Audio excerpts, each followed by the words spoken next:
U.S. Special Operations troops carry out weapons training in southern Syria. The move sparked a debate in the U.S.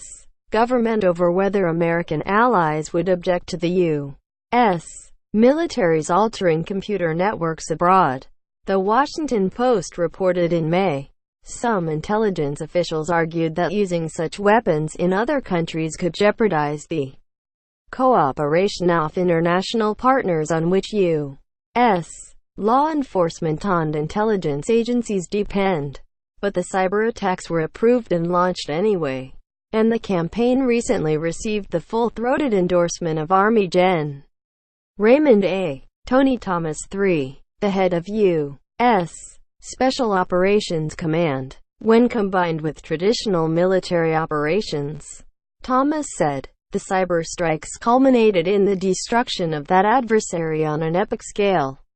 He argued that the military can only achieve exquisite effects like this with a task force that combines a variety of capabilities, including cyber weapons. We should be conducting operations like this continuously in a campaign, Thomas said. We are not there yet, but we are trending positively in that direction.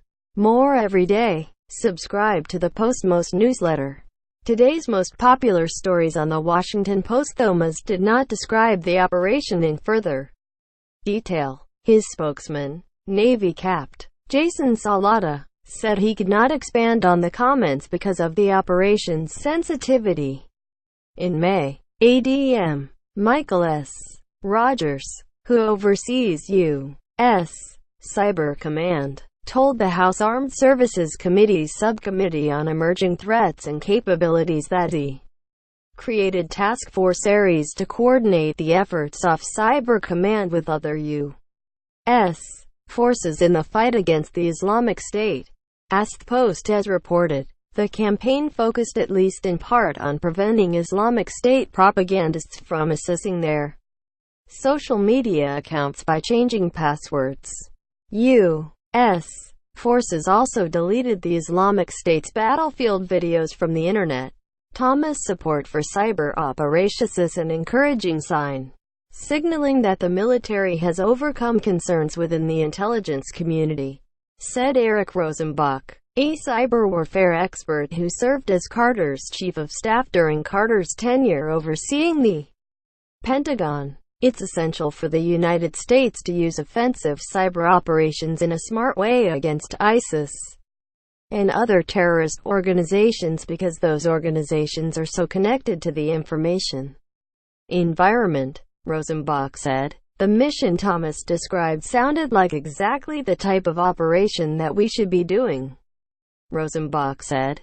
Cyber Command, he added, will be more effective if it remains as agile as Special Operations Command and Joint Special Operations Command, the shadowy force that handles the military's most sensitive missions. This was always our vision for Cybercom, said Rosenbach, now co-director of Harvard University's Belfer Center for Science and International Affairs. We need a cyber command that is aggressive, dynamic and doesn't think about cyber from the Cold War perspective of nuclear weapons.